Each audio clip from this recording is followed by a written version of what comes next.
Pernah kepikiran nggak sih, apa ya bedanya investor yang cuan gede sama yang, ya gitu deh, rugi terus di pasar saham?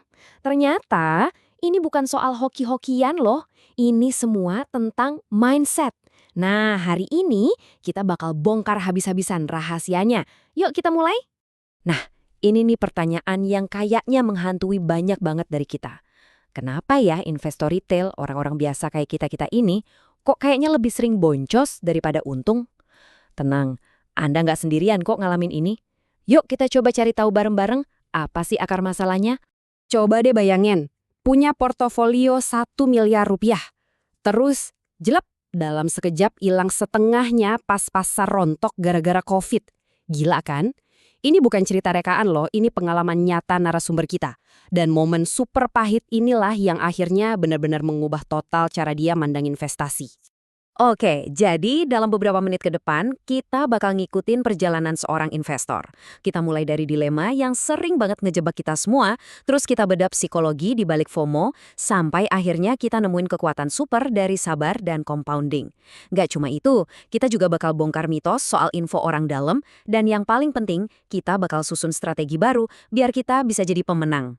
Oke, kita mulai dari masalah utamanya ya. Dilema yang kayaknya dialami hampir semua investor retail. Siklus yang mungkin udah sering Anda dengar.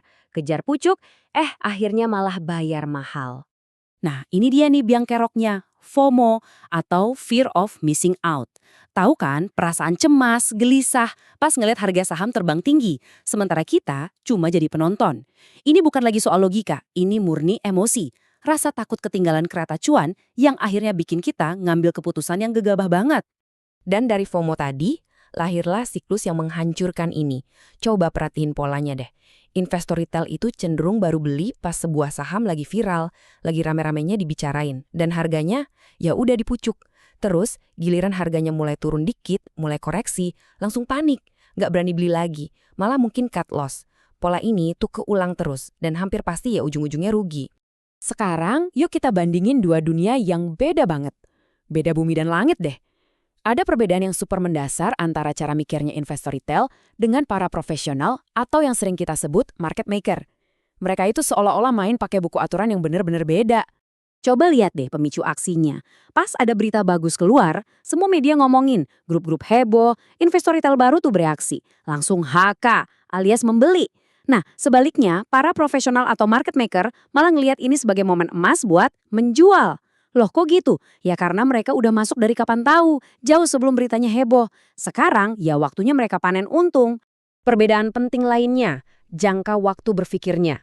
Investor retail tuh seringnya mikir dalam hitungan hari. Besok kira-kira naik apa turun ya? Sibuk nebak-nebak pergerakan jangka pendek. Sementara para profesional, mereka mikirnya dalam hitungan bulan, bahkan tahunan. Mereka nggak gerasak-gerusuk. Sabar banget nungguin sampai harga sahamnya nyentuh level yang emang mereka incar. Analogi ini kena banget sih. Coba deh bayangin, nebak pergerakan harian seorang market maker itu ya sama susahnya kayak nebak saya besok mau makan siang apa. Susah banget kan? Mungkin Anda tahu makanan favorit saya, tapi ya nggak ada jaminan besok saya bakal makan itu. Nah, sama kayak di pasar. Itu cuma permainan tebak-tebakan yang buang-buang waktu dan energi. Oke, sekarang kita kupas tuntas lebih dalam lagi ya. Gimana sih jebakan FOMO ini sebenarnya bekerja? Dan kenapa kok banyak banget yang kejebak? Anggap aja ini anatomi atau urutan dari sebuah transaksi yang ujung-ujungnya bikin boncos.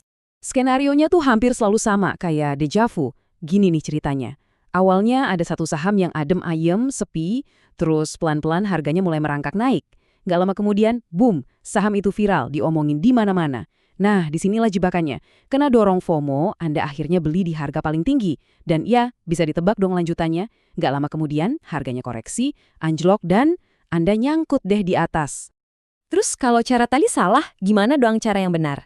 Nah, ada nih pendekatan lain yang jauh lebih tenang, lebih sabar, dan pastinya lebih menguntungkan. Kita bisa pakai analogi seperti seorang petani yang menanam padi. Ini dia, kuncinya mindset kita harus diubah.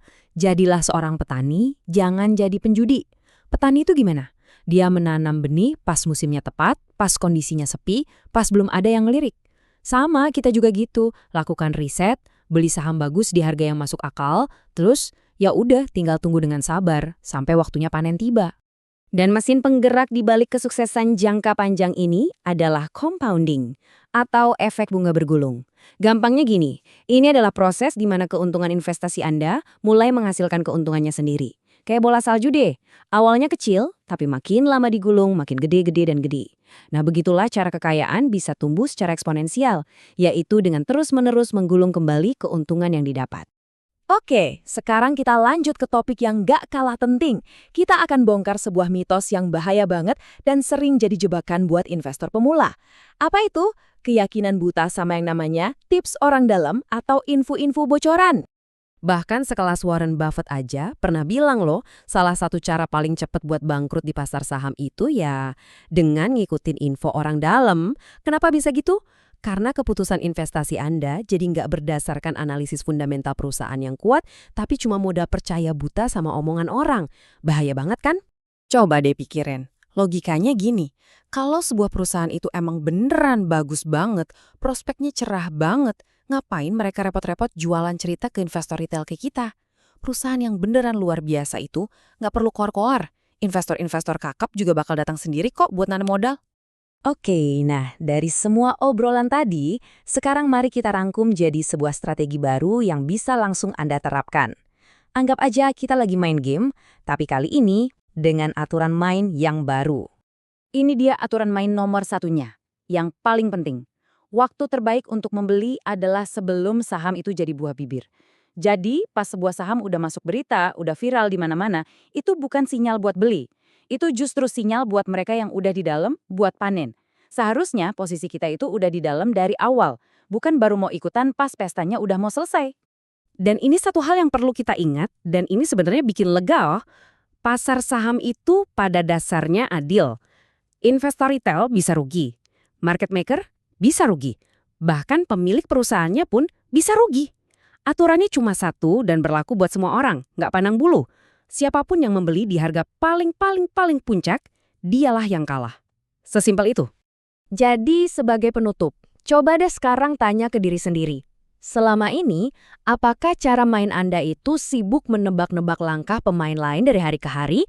Atau Anda sedang memainkan permainan jangka panjang, menjadi seorang petani sabar yang menanam benih dan menunggu waktu panen? Jawabannya ada di tangan Anda sendiri.